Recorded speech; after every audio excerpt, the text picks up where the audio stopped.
All right, thank you very much. Hello, everybody. It's your good friend Possible here, and I'm back in action with a quick movie review. Let me ask you something, though. Do you know what disappointment is? Because I'll tell you what disappointment is. Disappointment is when you start off really strong and you've got all the elements together and everything in its place, and then you head for the climax and it just deflates right then and there. It just all falls apart. Well, that's what happens with The Man from U.N.C.L.E. This really could have been the next spy series to really come out and take over Hollywood. But unfortunately, they just dropped the ball in the last act, in the last few minutes, as a matter of fact. Here you got Henry Cavill and Armie Hammer. Yes, we got a Brit playing an American and an American playing a Russian. Well, I guess it's better than last time.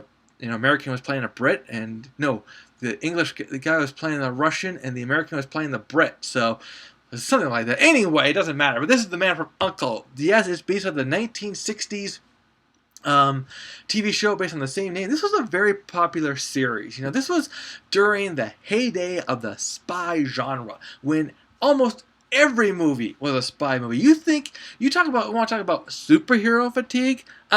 Let's talk about spy fatigue back in the 1960s when James Bond was king and everyone, Man from U.N.C.L.E., In Like Flint, and all the others, they wanted a piece of that action, and this is the way they got it. You had the dashing hero who could pretty much do no wrong and had total cool. That's what Henry Cavill brought to Napoleon in this movie. He was the American, and Armie Hammer as a Russian name I cannot pronounce, and I don't want to restart the Cold War, so I won't pronounce it. He brings it as the Russian spy. Here's what I really loved about this movie, is that they decided to take this movie back to the 1960s, and that's where I was really, really happy. Because, you could have taken The Man from U.N.C.L.E., you could have tried to bring it back into modern day, and, and just start from now and move forward, but instead, they decided to bring it back to that era. And if there's any one thing that made this movie, besides the actors, it was the clothes. Now, guys, clothes are clothes. Let's face it. What they're wearing back then is what I could wear today, and no one would think anything of it. But when you look at the women's clothes, and yes, ladies, they dressed like that back then. Okay, when they wanted to look cool and hip and everything. The glasses, it was all there. Remember, this was the day of Audrey Hepburn and Breakfast at Tiffany's, so those big glasses were really in those days, and it was hilarious to see what they were like. The Man from U.N.C.L.E. kind of made fun of the time period, but it really embraced the time period. But they also kind of made fun of themselves while embracing their characters. Henry Cavill, I was worried. His voice, because I saw him in Man of Steel, you almost want to take that wasn't his real voice, but he sold it. And I really got into it.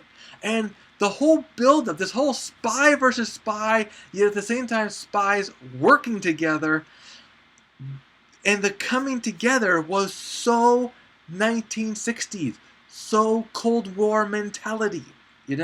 We were at odds with each other, but deep down, nobody really wanted that war. Looking back on it, you realize if there's anything people wanted from the 60s, 70s, and 80s, we were ready for the end of the war, realizing that we weren't as big as enemies as we thought we were. That said, like I said, it had it all. It had build-up. It had plot development. It had character development to a point. And then it stopped. And then it just embraced the fact that, okay, these guys are just perfect the way they are. We don't need to challenge them anymore. We don't need to change them anymore. They got nothing to learn. They're the perfect spies. And then we're going to the end.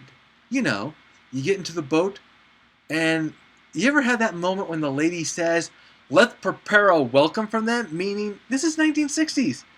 If you watch Thunderball or the other old movies, you brought in the armies.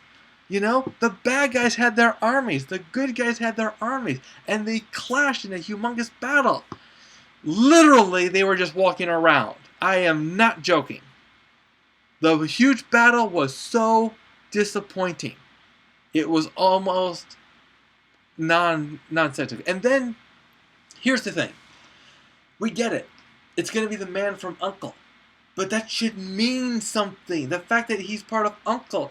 This should have been the Man from U.N.C.L.E. Begins. And it should have meant something. Not just, oh, the code name is U.N.C.L.E. Bye. It's like, guys, didn't you understand? You know what I guess I wanted? And maybe this is my fault. But I wanted the U.N.C.L.E. to kind of be like S.H.I.E.L.D. Remember how in Iron Man, he kept coming up with these huge acronyms for what their name was?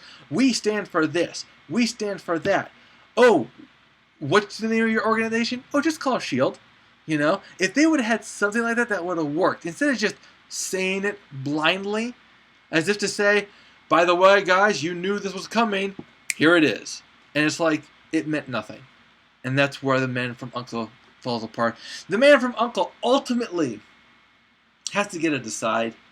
I can't give it a see it because the ending was disappointing. I can't give it a pass because it was too good in the beginning. You really got into it. You just got to be prepared for when when the ball drops. You're not going to be very happy. I wasn't. All right, guys, that's it for me for today. We'll see you at the theaters.